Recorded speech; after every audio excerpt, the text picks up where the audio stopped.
Sir ನಮಸ್ಕಾರ sir. ನಮಸ್ಕಾರ sir. Okay. Sir ನನ್ನ ಹೆಸರು ಅಬ್ದುಲ್ ಮುನಾಫ್ ಅಂತ ಹೇಳ್ಬಿಟ್ಟು ಹಾಂ ಸರ್. ನಾವಿದೆ ತುಮಕೂರಿನವ್ರೇನೆ. ಓಕೆ. ನಾವು ಮುಂಚೆ ಬೆಂಗಳೂರು BBMP ಕೆಲಸ ಮಾಡ್ತಾ ಇದ್ವಿ ನಾವು. ಓಕೆ. ಹಾಂ ಹಾಂ. ಅಲ್ಲಿ ಬೆಂಗಳೂರಲ್ಲಿ ಹೇಗೆ ಅಂತಂದ್ರೆ ಬೆಳಿಗ್ಗೆ 8 ಗಂಟೆಗೆ ಹೋಗಿ ರಾತ್ರಿ 8 ಗಂಟೆವರೆಗೂ ಕೆಲಸ ಮಾಡ್ತಿದ್ವಿ ಕಷ್ಟಪಟ್ಟು. Okay okay. ಈಗ ಏನಾಗಿದೆ ಅಂತಂದ್ರೆ ಈಗ ನಾವು ಸುಮ್ಮನೆ ಕೂತ್ಕೊಂಡು ರಿಟೈರ್ಡ್ ಆಯ್ತು. ಈಗ ನಿಜ ನಿಜ. ರಿಟೈರ್ಡ್ ಆಗಿ ಸುಮಾರು ಒಂದು 5 ವರ್ಷ ಆಯ್ತು. ಓಕೆ. ಈಗ ಸುಮ್ಮನೆ ಕೂತ್ಕೊಂಡು ಕಾಲೇ ಕಳೆಯಕ್ಕೆ ನಮ್ ಕೈಲಿ ಆಗ್ತಾ ಇಲ್ಲ. ಹಾಂ ಹಾಂ ಹಾಂ. ಇದಕ್ಕೋಸ್ಕರ ಏನೋ ಒಂದು ಮಾಡ್ಬೇಕು ಅಂತ ಮೊಬೈಲಲ್ಲಿ ನೋಡ್ತಾ ಇದ್ವಿ. ಓಕೆ. ಆವಾಗ ನಿಮ್ದು ಈ ಪ್ಲೇಟಿನ್ ಬಂತು. ಹಾಂ ಹಾಂ. ಈ ಪ್ಲಾಸ್ಟಿಕ್ ಇದ್ರದ್ದು ಪೇಪರ್ ಪ್ಲೇಟ್ಸ್ ಮಾಡೋದಕ್ಕಂತ ಒಂದು ಕ್ರಮ ಬಂತು ನಿಮ್ಮಲ್ಲಿ. ಖಂಡಿತ. ಆ ಕ್ರಮವನ್ನ ನಾನು ಅನುಸರಿಸಿ ನೋಡಿದೆ ನಾನು. ಹಾಂ ಹಾಂ. ಇದನ್ನ ನಾನು ಮಾಡ್ತಾ ಇದ್ರೆ ಇದರಿಂದ ನಾನು ಮುಂದುವರಿಬಹುದು ಅನ್ನತಕ್ಕಂತ ಮನೋಭಾವ ನನಗೆ ಬಂತು. Okay okay. ಅದಕ್ಕೋಸ್ಕರ ಏನ್ ಮಾಡಿದ್ವಿ, ನಾನು ನಿಮಗೆ ಫೋನ್ ಮಾಡ್ಕೊಂಡೆ. ಫಸ್ಟ್ ಎಲ್ಲಿದ್ದೀರಾ ನೀವು, ಬೆಂಗಳೂರಲ್ಲಿ ಯಾವ ಕಡೆ ಇದ್ದೀರಾ ನಿಜ ಅಂತ ಕೇಳ್ಕೊಂಡಾದ್ಮೇಲೆ ನಿಮ್ಮ ವಿಳಾಸಕ್ಕೆ ನಾನು ಬಂದೆ. ಬಂದ್ಬಿಟ್ಟು ಇಲ್ಲಿ ನೋಡೋಣ, ನೋಡ್ಬಿಟ್ಟು ಪರ್ಚೇಸ್ ಮಾಡೋಣ ನಾವು ಮಿಷಿನ್ ಅಂತ ಹೇಳ್ಬಿಟ್ಟು. ಹಾಂ ಹಾಂ. ಹಾಗಾಗಿ ಬಂದ್ಬಿಟ್ಟು ನಿಮ್ಗೆ ಅಡ್ವಾನ್ಸ್ ಸ್ವಲ್ಪ ಅಮೌಂಟ್ ಕೊಟ್ಬಿಟ್ಟು ಓಕೆ. ಅದಾದ ನಂತರ ನಿಮ್ಗೆ ಟೋಟಲಿ ಇರ್ತಕ್ಕಂಥ ಅಮೌಂಟ್ ಎಲ್ಲ ಪೂರ್ತಿಯಾಗಿ ಕೊಟ್ಟು ಮೆಟೀರಿಯಲ್ ವಿತ್ ಮಿಷಿನ್ ಎರಡು ಪರ್ಚೇಸ್ ಮಾಡ್ಕೊಂಡು ನಾನು ಅಲ್ಲಿಂದ ತಂದು ನನ್ನ ಮನೇಲಿ ಹಾಕೊಂಡೆ. ಸರ್ ತುಂಬ ಒಳ್ಳೆ ವಿಚಾರ ಸರ್. ಆ್ಯಕ್ಚುಲಿ ನಿಮಗೆ ಇದು ಹೇಗೆ ಮಾಡಬೇಕಂತ ಅನ್ನಿಸ್ತು, ಆಮೇಲೆ ನಿಮಗೆ ಸರ್ವಿಸ್ ಹೇಗೆ ಸಿಕ್ತು ನಮ್ಮ ಇಂಡಸ್ಟ್ರಿಯಿಂದ, ಆಮೇಲೆ ನಿಮಗೆ ಬೈಬ್ಯಾಕಿದ ಸಪೋರ್ಟ್ ಹೇಗೆ ಸಿಕ್ತು, ನೀವು ಮಾರ್ಕೆಟ್ ಹೇಗೆ ಸೆಟ್ ಮಾಡಿದ್ದೀರಾ, ಸ್ವಲ್ಪ ವೀಕ್ಷಕರಿಗೆ ಹೇಳ್ಕೊಡಿ. ಸರಿ ಸರ್. ನಾವು ಆಕ್ಚುಲಿ ಬೈಬ್ಯಾಕೆ ಮಾಡ್ಬೇಕು ಅಂತ ನಾನು ತಂದೆ ಅಲ್ಲಿಂದ ನಿಮ್ಗೆ. ಖಂಡಿತ ಖಂಡಿತ. ಇದೇನಾಯ್ತು ಅಂದ್ರೆ ನಾನು ಒಂದ್ 2-3 ಅಂಗಡಿಗಳಲ್ಲಿ ಹೋಗಿ ವಿಚಾರ ಮಾಡಿದೆ. ಈ ರೀತಿ ನಾನು ಪ್ಲೇಟ್ ಮಾಡ್ತಾ ಇದ್ದೀನಿ, ನಿಮ್ಗೆ ಬೇಕಾ ಅಂತ ಕೇಳಿದೆ. ಓಕೆ. ಫಸ್ಟ್ ನಮಗೆ ಮಾಡ್ಬಿಟ್ಟು ಶಾಂಪಲ್ ತಗೊಂಡ್ ತೋರಿಸಿ ನೀವು ಅಂತ ಹೇಳಿದ್ರು. ನಾನು ಹಾಗಾಗಿ ಒಂದ್ 2-3 ಕಡೆ ಸ್ಟಾಂಪಲ್ ತಗೊಂಡು ತೋರಿಸಿದ್ವಿ. ಅವರೆಲ್ಲ ಬಹಳ ಅಟ್ರಾಕ್ಷನ್ ಆಗಿ ಬಹಳ ಚೆನ್ನಾಗಿದೆ ಎಲ್ಲಾನು ಪೂರ್ತಿ ಮೆಟೀರಿಯಲ್. ಅದಕ್ಕೋಸ್ಕರ ನಮ್ಗೆ ಇಷ್ಟ ಕೊಡಿ, 10ನೇ ನಂಬರು, 11ನೇ ನಂಬರು, 12ನೇ ನಂಬರು ಮತ್ತೆ 16ನೇ ನಂಬರು ಇವೆಲ್ಲಾನು ನೋಡ್ಬಿಟ್ಟು ಅವರು ಬಹಳ ಚೆನ್ನಾಗಿದೆ ನಮ್ಗೆ ಕೊಡಿ ಅಂತ ಹೇಳ್ಬಿಟ್ಟು ಒಂದ್ 2-3 ಕಡೆ ಈ ರೀತಿ ಪ್ರಪೋಸಲ್ ಬಂತು ನನಗೆ. ಹಾಗಾಗಿ ಏನಾಯ್ತು, ನನಗೆ ಈಗ ಕೆಲಸದ ಒತ್ತಡ ಜಾಸ್ತಿ ಆಗ್ಬಿಟ್ಟಿದೆ. ನಮ್ಗೆ ಕೊಡಿ ಎಷ್ಟು ಅಂತ ನಾವು ಮಾಡಕ್ಕಲ್ಲ. ಅದಕ್ಕೋಸ್ಕರ ಆಗನು ಸಹ ನಾನು 12 ಅವರ್ಸ್ ಕೆಲಸ ಮಾಡ್ತೀನಿ. ಆ 12 ಅವರ್ಸ್ ಕೆಲಸ ಮಾಡಿದ್ರೆ ಸಾಕಾಗ್ತಾ ಇಲ್ಲ. ಆ ರೀತಿಯಾಗಿ ಡಿಮ್ಯಾಂಡ್ ಜಾಸ್ತಿ ಆಗ್ಬಿಟ್ಟಿದೆ. ತುಂಬ ಒಳ್ಳೆ ವಿಚಾರ ಸರ್, ಕೇಳಿ ಖುಷಿ ಆಯಿತು. ಆ್ಯಕ್ಚುಲಿ ಬೈಬ್ಯಾಕ್ನಲ್ಲಿ ನಮ್ಮ ಇಂಡಸ್ಟ್ರಿಯಿಂದ ಯಾವ ಥರ ಸಪೋರ್ಟ್ ಸಿಕ್ಕಿದೆ ಸರ್ ನಿಮಗೆ? ಟ್ರೈನಿಂಗ್ ಆಗಲಿ, ನಿಮಗೆ ಇನ್ಸ್ಟ್ರಕ್ಷನ್ ಆಗಲಿ, ಬೈಬ್ಯಾಕ್ ತೊಗೊಳೋದಾಗಲಿ, ಆಮೇಲೆ ನಿಮಗೆ ಪ್ರಾಫಿಟ್ ಮಾರ್ಜಿನ್ ಹೇಳ್ಕೊಡೋದಾಗಲಿ, ಯಾವ ಥರ ನೀವು ಇದನ್ನು ಪಾಸಿಟಿವ್ನಲ್ಲಿ ತೊಗೊಂಡಿದ್ದೀರಾ ಸರ್, ಸ್ವಲ್ಪ ಹೇಳ್ತೀರಾ? ನಾನು ನಿಮ್ಮ ಕಂಪನಿಗೆ ಬಂದೆ, ಅಲ್ಲಿ ಮಿಷಿನ್ ಗಳನ್ನ ನೋಡಿದೆ. ನೋಡ್ಬಿಟ್ಟು ಆದ್ಮೇಲೆ ಏನ್ ಮಾಡಿದೆ, ಈ ತರ ಒಂದ್ ಮಿಷಿನ್ ಬೇಕು ಸ್ಟಾರ್ಟಿಂಗ್ ಅಂತ ಹೇಳಿದಾಗ ನೀವು ಅದನ್ನೆಲ್ಲ ಪೂರ್ತಿ ನನಗೆ ಸ್ವಲ್ಪ ತೋರಿಸಿ ಅಂದಾಗ ನೀವೆಲ್ಲ ಪೂರ್ತಿ ತೋರಿಸಿರಿ. ಯಾವ ತರ ಮಾಡ್ಬೇಕು ನಾವು, ಯಾವ ತರ ಇದು ಮಿಷಿನ್ ಆನ್ ಮಾಡಬೇಕು, ಯಾವ ತರ ಪೇಪರ್ ತೆಗಿಬೇಕು ಎಂಬುದಕ್ಕನ್ನು ಪೂರ್ತಿಯಾಗಿ ತೋರಿಸ್ಕೊಟ್ರಿ. ಆಮೇಲೆ ಹೀಟ್ ಎಷ್ಟ್ ಆಗ್ಬೇಕು ಇದಕ್ಕೆ, ಎಷ್ಟು ಹೀಟ್ ಇಡಬೇಕು ಇದಕ್ಕೆ, ಮತ್ತೆ ಮಿಷಿನ್ ಎಷ್ಟು ಮೇಲಕ್ಕೆ ನೀವು ತಗೋಬೇಕು ಅದನ್ನ, ಮತ್ತೆ ಎಷ್ಟು ಕೆಳಗಡೆ ಇಳಿಸ್ಬೇಕು ನೀವು, ಅವನ್ನೆಲ್ಲ ಪೂರ್ತಿಯಾಗಿ ತೋರಿಸ್ಕೊಟ್ರಿ. ಅದರಿಂದ ನನಗೇನಾಯ್ತು, ಮನವರಿಕೆ ಆಯ್ತು. ಪರವಾಗಿಲ್ಲ, ಇದು ಒಳ್ಳೆ ಕೆಲಸ ಮಾಡ್ಬೋದು ನಾವು. ಸುಮ್ನೆ ಕೂತ್ಕೊಳ್ಳೋದಕ್ಕೆ ಈ ಕೆಲಸ ಮಾಡಿದ್ರೆ ಏನೋ ಒಂದು ಉಪಯೋಗ ಆಗುತ್ತೆ ಮನೆಗೆ ಬಂತು. ಹಾಗಾಗಿ ನಿಮ್ಮಿಂದ ಒಂದು ಸಪೋರ್ಟ್ ಸಿಕ್ತು ನನಗೆ. ನಿಮ್ಮಿಂದ ಬಹಳ ಅನುಕೂಲ ಆಯ್ತು ನನಗೆ. ತುಂಬಾ ಒಳ್ಳೆ ವಿಚಾರ, ತುಂಬಾ ಒಳ್ಳೆ ವಿಚಾರ. ಆದ್ರೂ ಸಹ ನನ್ನ ಅಲ್ಲಿಂದ ತಂದು ಮಿಷಿನ್ ಎಲ್ಲ ತಂದು ರೆಡಿ ಮಾಡಿ ಸರ್. ಆಕ್ಚುಲಿ ನೀವು ನಿಮ್ದು ಏಜ್ ಎಷ್ಟು ಅಂತ ಕೇಳ್ಬೋದಾ ಸರ್? ಏಜ್ ಈಗ ನಾನು ಸುಮಾರಿಗೆ ನನಗೆ 68 ವರ್ಷ. ಈಗ ಆ್ಯಕ್ಚುಲಿ ಹೇಳ್ಬೇಕಂದ್ರೆ ಸರ್, ನೀವು ರಿಟೈರ್ಡ್ ಏಜ್ನಲ್ಲಿ ಕೆಲಸ ಮಾಡ್ತಿದ್ದೀರಾ ಅನ್ಕೋತೀನಿ. ಸೊ ನಿಮಗೆ ಇದು ಯಂಗ್ ಜನ್ರೇಷನ್ಗೆ ನೀವು ಹೇಗೆ ಮಾದರಿ ಆಗ್ಬೋದು ಸರ್ ನೀವು? ಆಮೇಲೆ ನೀವೇನು ಹೇಳಿಕ್ಕೆ ಬಯಸ್ತೀರಾ ಸರ್ ಅವ್ರಿಗೆ? ನನಗೆ ಈಗ 68 ವರ್ಷ. 68 ವರ್ಷ ಆದ್ರೂ ಸಹ ನಾವು ಬೆಳಗ್ಗೆ 4:15 ಗಂಟೆಗೆ ಎದ್ದು ಬಿಡ್ತೀವಿ. ಹೌದಾ? 4:15 ಗಂಟೆಗೆ ಬಿಟ್ಟು ಏನಿದೆ ಬೆಳಗ್ಗೆ ಸ್ನಾನ ಮುಗಿಸ್ಕೊಂಡು ಬೆಳಿಗ್ಗೆ ಬಂದು ಮಿಷಿನ್ ರೆಡಿ ಮಾಡಿ ಅದನ್ನೆಲ್ಲ ಚೆಕ್ ಮಾಡಿ ಒಂದ್ಸರಿ ಎಲ್ಲ ಕ್ಲೀನ್ ಆಗಿ ಒರೆಸಿ ಅಲ್ಲಿಂದ ಕೆಲಸ ಶುರು ಮಾಡ್ತೀವಿ. ನಾವು ಸುಮಾರು 6 ಗಂಟೆ 6:30 ಶುರು ಮಾಡ್ಬಿಡ್ತೀವಿ. ಯಾಕಂದ್ರೆ ಇವತ್ತಿನ ಜನರೇಷನ್ ನಲ್ಲಿ ನೋಡಿ ಸರ್, ಯಂಗ್ ಜನರೇಷನ್ ಸಾಕಷ್ಟು ವಿಡಿಯೋಸ್ ನೋಡ್ತಾರೆ. ಸೊ ಅವರು ಮಷಿನ್ ಹಾಕಿದ ತಕ್ಷಣ ಪ್ರಾಫಿಟ್ ಮಾರ್ಜಿನ್ ಎಕ್ಸ್ಪೆಕ್ಟ್ ಮಾಡ್ತಾರೆ. ಸೊ ನೀವು ಇದನ್ನ ಹೇಗೆ ಚಾಲೆಂಜ್ ಆಗಿ ತಗೊಂಡಿದ್ರಿ ಸರ್? ನಿಮ್ಗೆ ಹೇಗೆ ಅನ್ನಿಸ್ತು? ಬರೀ ಮಿಷಿನ್ ಹಾಕಿದ ತಕ್ಷಣ ನಿಮ್ಗೆ ಬರೋದಿಲ್ಲ ಅಮೌಂಟ್. ನಿಜ ನಿಜ. ಯಾಕೆಂತಂದ್ರೆ ಇದನ್ನ ಪರ್ಫೆಕ್ಟ್ ಆಗಿ ಕೆಲಸ ಮಾಡ್ಬೇಕು. ನಿಜ ಸರ್. ನೀವು ಯಾವ ತರ ಕ್ವಾಲಿಟಿ ಕೊಡ್ತೀರಾ? Quality important. ಕ್ವಾಲಿಟಿ ಸರಿಯಾಗಿ ಮಾಡ್ದಂಗೆ ನಿಮ್ಗೆ ಪ್ಲೇಟ್ ಅರ್ಧಂಬರ್ಧ ಮಾಡಿದ್ರೆ ಅವಾಗ ಏನಾಗುತ್ತೆ, ಕ್ವಾಲಿಟಿ ಕಮ್ಮಿ ಆಗ್ಬಿಡುತ್ತೆ. ಪರ್ಫೆಕ್ಟ್ ಕ್ವಾಲಿಟಿ ಕೊಡ್ಬೇಕು. ನಿಜ. ಅದು ಪರ್ಫೆಕ್ಟ್ ಆಗಿ ನಿಂತ್ಕೋಬೇಕು ಪ್ಲೇಟ್. ಆ ತರ ಸಿಸ್ಟಮ್ ಆಗಿದ್ರೆ ಮಾತ್ರ ಪರ್ಚೇಸ್ ಮಾಡೋದು ತಗೊಳ್ತಾರೆ, ಯಾರಾದ್ರೂ ತಗೋತಾರೆ ಸರ್. ನಿಜ ನಿಜ. ಹಾಗಾಗಿ ನಮ್ಗೆ ಏನಾಯ್ತು, ಅದರಿಂದ ಸ್ವಲ್ಪ ಇಂಪ್ರೂವ್ಮೆಂಟ್ಸ್ ಮಾಡ್ಕೊಂಡಿ ನಾವು. ನೀವು ಬರೇ ಮಿಷಿನ್ ಹಾಕಿದ ತಕ್ಷಣ ಕೆಲಸ ಮಾಡದಿದ್ರೆ ನಿಮ್ಗೆ ಏನು ಬರಲ್ಲ ಸರ್, ಬರಲ್ಲ. ಆಕ್ಚುಲಿ ನಿಮಗೆ ಪ್ಯಾಕೆಟ್ಸ್ ಯಾವ ತರ ರೇಟ್ ಸೇಲ್ ಮಾಡಬೇಕು, ಯಾವ ತರ ನೀವು ಹೀಟಿಂಗ್ ಇಡಬೇಕು, ಇದೆಲ್ಲ ನಮ್ಮ ಇಂಡಸ್ಟ್ರಿಯಿಂದ ಹೇಳ್ಕೊಟ್ಟಿದ್ದಾರೆ ಸರ್ ನಿಮ್ಗೆ. ಹೌದೌದು. ನೀವು ಬೈಬ್ಯಾಕ್ ಹೇಳಿದ್ರಿ, ಇದರಿಂದ ನೀವು ಒಂದು 72 ರೂಪಾಯಿ ತಗೊಂಡ್ರೆ ನಾವು 92 ರೂಪಾಯಿ ವಾಪಸ್ ತಗೊಂತೀವಿ ಅಂತ ಹೇಳಿದ್ರಿ. ನಿಜ ಸರ್. ಕೆಜಿಗೆ ಅಂತ ಹೇಳಿದ್ರಿ. ನಾವೇನ್ ಮಾಡಿದ್ವಿ, ಇಲ್ಲಿ ಬಂದ್ಬಿಟ್ಟು ಏನ್ ಮಾಡ್ತೀವಿ, ಒಂದು ಕೆಜಿಗೆ ಎಷ್ಟು ಪ್ಲೇಟ್ ಬರ್ತವೆ ಅದರಲ್ಲಿ, ನಿಜ ನಿಜ ಆ ಒಂದು ಕೆಜಿಗೆ ಬರ್ತಕ್ಕಂಥ ಪ್ಲೇಟ್ ಎಷ್ಟು, ಅದರಿಂದ ಒಂದು ಕವರ್ ಅಲ್ಲಿ 14 ಹಾಕಿದ್ರೆ ಅಥವಾ 28 ಹಾಕಿದ್ರೆ ಎಷ್ಟಕ್ಕೆ ನೀವು ಸೇಲ್ ಮಾಡ್ಬೋದು. ಈಗ 14 10ನೇ ನಂಬರ್ ಏನ್ ಮಾಡ್ತೀವಿ, ಒಂದು 14 ಪ್ಲೇಟ್ ಹಾಕ್ತೀವಿ ನಾವು. 14 ಹಾಕಿದಾಗ ಏನ್ ಮಾಡ್ತೀವಿ, 10 ರೂಪಾಯಿ ಸೇಲ್ ಮಾಡ್ತೀವಿ. ಅಲ್ಲಿ 4 ಪ್ಲೇಟ್ ಜಾಸ್ತಿ ಇರ್ತವೆ. ಆದ್ರೂ ನಮ್ಗೆ ಅದರಿಂದ ಸುಮಾರು ಒಂದು ಕೆಜಿಗೆ ಒಂದು 20 ರೂಪಾಯಿ ನಮ್ಗೆ ಲಾಭ ಬಂದೇ ಬರುತ್ತೆ. ನಾವ್ ಹೇಗೆ ನಾವು ಆಟ ಆಡ್ಕೊಂಡು ಕೆಲಸ ಮಾಡಿದ್ರು ಸಹ ನೀವು ಬರುತ್ತೆ. ಅಂದ್ರೆ ಇದರಲ್ಲಿ ಉತ್ಸಾಹ ಇರಬೇಕು, ಎಲ್ಲ ಚೆಕ್ ಮಾಡ್ಬೇಕು, ಪರ್ಫೆಕ್ಟ್ ಕೆಲಸ ಮಾಡ್ಬೇಕು, ಖಂಡಿತ ಅದು ಇರ್ಬೇಕು. ನಮ್ಗೆ ಉತ್ಸಾಹ ಇಲ್ದಂಗೆ ನಾವು ಸುಮ್ನೆ ಅನ್ನೆಸರಿ ಕೆಲಸ ಮಾಡೋ ಪ್ರಯೋಜನ ಆಗೋದಿಲ್ಲ. ನಿಜ ಸರ್ ನಿಜ. ನಿಮ್ಗೆ ಆರ್ಡರ್ಸ್ ಹೇಗ್ ಬರ್ತಾ ಇದಾವೆ ಸರ್ ಇವಾಗ?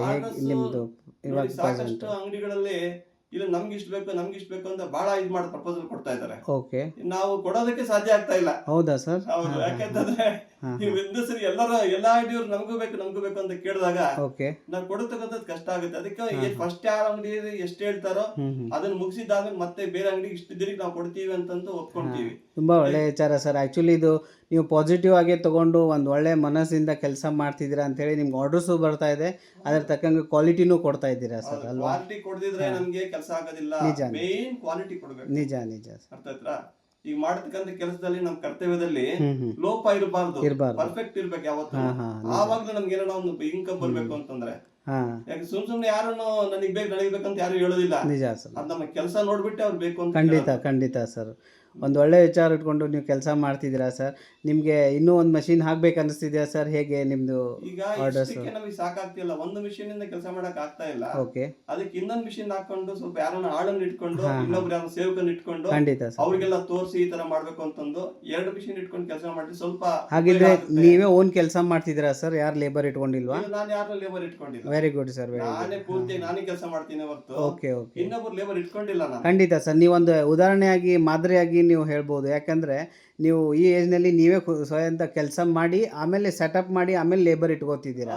ಯೂಶಲಿ ಏನು ಮಾಡ್ತಾರೆ ಸರ್, ಕೆಲವು ಜನ ಮಷಿನ್ ಹಾಕಿದ ತಕ್ಷಣ ಲೇಬರ್ ಇಟ್ಕೊಂಡ್ಬಿಡ್ತಾರೆ. ಸೊ ಅವ್ರ ಪ್ರೊಡಕ್ಷನ್ ಗೊತ್ತಾಗಲ್ಲ, ಹೇಗೆ ಮಾಡಬೇಕು, ಕ್ವಾಲಿಟಿ ಗೊತ್ತಾಗಲ್ಲ. ಸೊ ಮಾರ್ಕೆಟಿಗೆ ಹೋಗ್ತಾರೆ, ಆರ್ಡರ್ಸ್ ಬರಲ್ಲ. ಸೊ ಇದು ಒಂದು ನೀವಾಗೆ ಮಾಡಿ ನೀವು ಸೆಟ್ ಮಾಡಿಕೊಂಡು ಆಮೇಲೆ ನೀವು ಲೇಬರ್ಸ್ ಇಟ್ಕೋಬೇಕು ಅನ್ನೋದು ಒಂದು ಒಳ್ಳೆ ವಿಚಾರ ಸರ್. ಯಾಕೆ ಅಂತಂದ್ರೆ ನಾವು ಮಾಡಿದಾಗ ನಮ್ಗೆ ಅನುಭವ ಉಂಟಾಗುತ್ತೆ. ಖಂಡಿತ ಯಾವ ರೀತಿ ಮಾಡಬೇಕು, ಏನ್ ಮಾಡಬೇಕು, ಹೇಗ್ ಮಾಡಬೇಕು ಅನ್ನತಕ್ಕಂತ ಒಂದು ಅನುಭವ ನಮ್ಗೆ ಬರುತ್ತೆ. ಖಂಡಿತ ಸರ್. ಆ ಅನುಭವ ಇಟ್ಕೊಂಡು ಬೇರೆಯವ್ರಿಗೆ ಕರ್ಕೊಂಡ್ಬಂದು ಅವಾಗ ನಾವು ಹೇಳ್ಕೊಡ್ಬೋದು ಅವ್ರಿಗೆ. ಖಂಡಿತ ನಮ್ಗೆ ಅನುಭವ ಇಲ್ದಿದ್ರೆ ಬೇರೆಯವ್ರಿಗೆ ಹೇಳಕ್ಕಾಗುತ್ತಾ? ಒಳ್ಳೆ ವಿಚಾರ ಸರ್. ಅದಕ್ಕೋಸ್ಕರ ಅನುಭವ ಮುಂಚೆ ಬರ್ಬೇಕು ನಮ್ಗೆ. ನಮ್ಮ ಸ್ವಂತ ಕೆಲಸ ನಾವು ಮಾಡ್ಬೇಕು.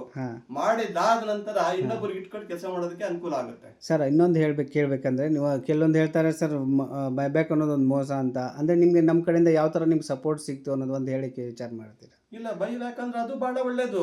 ಒಂದ್ ಪಕ್ಷ ನಿಮ್ ಮಾರ್ಕೆಟ್ ಸೇಲ್ ಆಗ್ತಿದ್ರು ಪೂರ್ತಿ ನಾವು ಮಾಡ್ತಾ ಇದೀವಿ ಕೆಲಸ, ಪರ್ಫೆಕ್ಟ್ ಆಗಿರೋ ಕೆಲಸ ಆತರ ಮಾಡಿ ನೀವು ಮಾಡಿ ಕೆಜಿಗೆ 20 ರೂಪಾಯಿ ಬಂದೇ ಬರುತ್ತೆ. ಖಂಡಿತ. ಅದಕ್ಕೋಸ್ಕರ ನೀವು ಪೂರ್ತಿ ರೆಡಿ ಮಾಡ್ಬಿಟ್ಟು ಒಂದೇ ಸರಿ ಎಷ್ಟು ಮೆಟೀರಿಯಲ್ ಬೇಕೋ ಅಷ್ಟು ರೆಡಿ ಮಾಡ್ಬಿಟ್ಟು ಒಂದೇ ಸರಿ ಕೊಟ್ರೆ ಬೈಬ್ಯಾಕ್. ಅದೇ ಸರ್, ನಾವು ಅದ್ರ ವಿಡಿಯೋದಲ್ಲಿ ಅದೇ ಹೇಳಿದ್ದು. ಏನಂದ್ರೆ ನಿಮ್ಗೆ ಮಾರ್ಕೆಟ್ ಮಾಡಕ್ ಸೆಟ್ ಆಗ್ಲಿಲ್ಲ ಅಂದ್ರೆ ಕೂಡ ನಾವು ಕೂಡ ಎಕ್ಸ್ಪೆಕ್ಟ್ ತಗೋತೀವಿ, ತಗೊಂಡು ನಿಮ್ಗೆ ಸಪೋರ್ಟ್ ಮಾಡ್ತೀವಿ. ಅದು ಸಪೋರ್ಟ್ ಮಾಡ್ತಾನೆ ನೀವು ಮಾರ್ಕೆಟ್ನಲ್ಲಿ ಸೇಲ್ ಮಾಡಿದ್ರೆ ಅದೇ ಕ್ವಾಲಿಟಿ ಕೊಟ್ರೆ ನಿಮ್ಗೆ ಆರ್ಡರ್ ಬರುತ್ತೆ ಅಂತ. ಸೊ ಅದೇ ತರ ನೀವು ಮಾಡಿದ್ದೀರಾ ಅನ್ಕೋತೀವಿ, ಮಾಡ್ಕೊಂಡು ನೀವು ಅದೊಂದು ಬಿಸ್ನೆಸ್ ಸೆಟ್ ಮಾಡ್ಕೊಂಡಿದ್ದೀರಾ. ಸೊ ನಿಮ್ಗೆ ಅದೇ ನಮ್ಮ ಕಡೆಯಿಂದ ಯಾವ ತರ ನಿಮ್ಗೆ ಇದನ್ನ ಸಪೋರ್ಟ್ ಸಿಕ್ತಂತೀರಾ ಸರ್?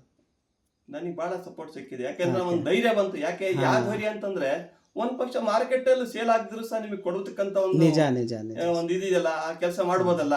ಒಂದ್ ಪಕ್ಷ ನಾನು ಮಾಡಿದ್ದನ್ನ ಯಾರು ತಗೊಂಡಿದ್ದು ನಿಮ್ಗೆ ಕೊಡೋದಕ್ಕೆ ಅನುಕೂಲ ಆಗುತ್ತೆ ಸರ್. ಆಕ್ಚುಲಿ ನೀವು ಫಸ್ಟ್ ಟೈಮ್ ನಮ್ಮ ಇಂಡಸ್ಟ್ರಿಗೆ ಬಂದಾಗ ಒಂದು ಮಾತು ಹೇಳಿದ್ರಿ ಸರ್, ನನ್ನ ಏಜ್ ಪರ್ಸನ್ನು ನಾನು ಮಾರ್ಕೆಟ್ನಲ್ಲಿ ಸೇಲ್ ಮಾಡಲ್ಲ, ಸೊ ನಾನೇ ನಿಮ್ಗೆ ಕೊಡ್ತೀನಿ, ನೀವೇ ತಗೋಬೇಕಂತ. ಸೊ ಅದಕ್ಕೇನಂತ ಹೇಳ್ತೀರಾ ಸರ್?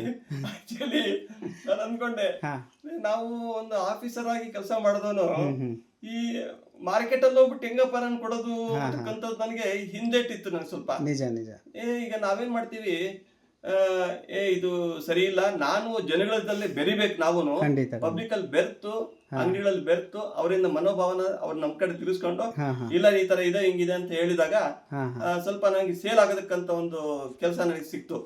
ಯಾಕೆ ಎಲ್ಲಾ ಕಡೆ ಮಾರ್ಕೆಟ್ ನನಗೆ ಇಂಪ್ರೂವ್ಮೆಂಟ್ಸ್ ಆಯ್ತು. ಹಂಗಾಗಿ ಏನ್ ಮಾಡ್ತಿದ್ವಿ, ಸುಮಾರು 2-3 ಕಡೆ, ಈಗ ಮಂಡಿಪೇಟೆನಂತೆ, ಆಮೇಲೆ ದೊಡ್ಡ ಮಾರ್ಕೆಟ್, ಚಿಕ್ಕ ಮಾರ್ಕೆಟ್, ಎಲ್ಲಾ ಕಡೆ ವಿಚಾರ ಮಾಡಿದೆ. ವಿಚಾರ ಮಾಡಿದಾಗ ಏನಾಗ್ತಿದೆ ಅಂದ್ರೆ ನಮಗೆ ಕೊಡಿ ಅಂತ ಜಾಸ್ತಿ ಡಿಮ್ಯಾಂಡ್ ಜಾಸ್ತಿ ಆಗ್ಬಿಡುತ್ತೆ. ಸರ್ ಮೇನ್ ಇನ್ನೊಂದು ಏನು ಹೇಳ್ಬೇಕು ಅನ್ನಿಸ್ತಿದೆ ಅಂದರೆ ನೀವು ಮಾಡೋ ಕ್ವಾಲಿಟಿ ಮೇಲೆ ನಿಮಗೆ ಆರ್ಡರ್ಸ್ ಬರ್ತಾ ಇದೆ ಹೌದೌದು ಅಲ್ವಾ? ಹೌದು. ಸೊ ಆ್ಯಕ್ಚುಲಿ ನೋಡಿ ಯಾವ ಥರ ಮಾಡಿ ಹೇಗಾರ ಮಾಡಿ ಕೊಡ್ತಾರೆ, ಸರಿ ಫಿನಿಶಿಂಗ್ ಸರಿ ಇರಲ್ಲ, ಸೊ ಅದರಿಂದ ಆರ್ಡರ್ಸ್ ಬರಲ್ಲ. ಸೊ ನೀವು ಆರ್ಡರ್ಸ್ ಚೆನ್ನಾಗಿ ತೆಗಿತಾ ಇದ್ದೀರಾ ಅಂದರೆ ನಿಮ್ಗೆ ಕ್ವಾಲಿಟಿ ಚೆನ್ನಾಗಿದೆ ಅಂತ ನಿಮ್ಗೆ ಆರ್ಡರ್ಸ್ ಬರ್ತಾ ಇದೆ ಅಲ್ವಾ? ಸೊ ನೀವೊಂದು ಅದೇ ನೀವು ಇದೇ ಈ ಏಜ್ನಲ್ಲಿ ನೀವು ಮಾಡಿ ಸೆಟ್ ಮಾಡಿದರೆ ಒಂದು ಬಿಸ್ನೆಸ್ ಈ ಏಜ್ನಲ್ಲಿ ಮಾಡ್ತಿದ್ದೀರಾ ಅಂದರೆ ಒಂದು ಚಾಲೆಂಜ್ ಸರ್, ಒಂದು ಇದನ್ನ ತಿಳ್ಕೊಬೋದು. ಹೌದು, ಈ ಏಜ್ ಅಲ್ಲಿ ಮಾಡ್ಬೇಕಾದ್ರೆ ಯಾಕಂದ್ರೆ ನಾವು ಮೊದಲಿಂದ ರೂಢಿ ಇದೆ ನಮಗೆ ಕೆಲಸ ನಿಜ ಸರ್, ಬ್ಯಾಕ್ಗ್ರೌಂಡ್ ಬಿಸ್ನೆಸ್ ಬ್ಯಾಕ್ಗ್ರೌಂಡ್ ಇರಲ್ಲ.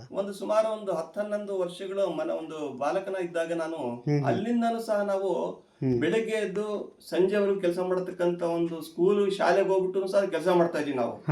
ಆ ರೀತಿ ಕೆಲಸ ಮಾಡಿದವ್ರು ಏನಾಗಿದೆ, ಇವತ್ತು ಅದೇ ಒಂದು ಕಸುವನ್ನ ಅಥವಾ ಮನೋಭಾವನ ಬೆಳೆಸ್ಕೊಂಡು ಬಂದಿದೆ ಅಂತ ಇವತ್ತು ನನಗೆ ಬಹಳ ಅನುಕೂಲ ಆಗ್ತಾ ಇದೆ.